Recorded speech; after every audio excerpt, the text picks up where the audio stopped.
I have no idea who said he was converting to Catholicism. I feel like it's like intentionally misrepresenting what was said. So I didn't lie about anything. Like, I never said he started converting to Catholicism. I said that the Catholics were kind of thinking, take the next step, Charlie, take the next step. Candace Owens and hundreds of other Catholics online, many of which have a huge following, were absolutely insinuating that Charlie Kirk was on the verge of converting to Catholicism. They were using things like him being seen in Mass, or attending a Catholic church at some point, or the alleged praying the rosary, and even some of his comments he made about Mary towards the end of his life. And they were using this to make the claim that he was on the verge of becoming Catholic. However, almost none of them included the fact that he had many theological issues with Roman Catholicism, like the Roman papacy, Mariology, and transubstantiation. They were using contact points between the Kirks and Catholicism to then lead you on to believe that they were on the verge of becoming Catholic, or that Erica was a faithful practicing Catholic. This, of course, is an example of the dishonesty of Catholics online,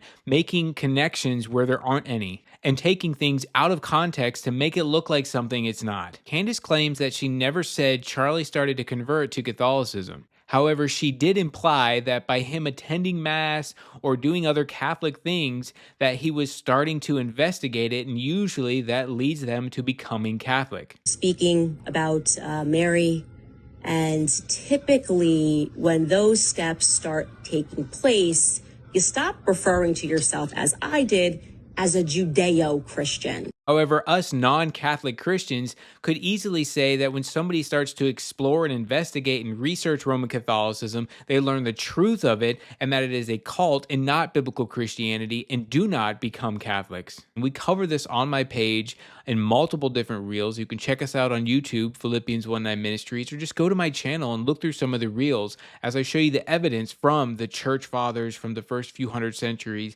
and from the catechism of the Catholic Church itself that Roman Catholicism is not true biblical Christianity. Context always matters, and if we're going to understand God's word more deeply and clearly, we have to read it and study it in context, and the best way to do that is in chronological order, the actual order the historical events took place.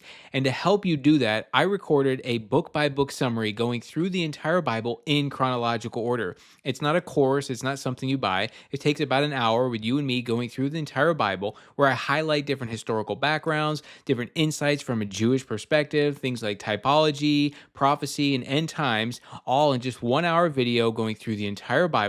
If you want to do that with me, comment summary below and I'll send you the details.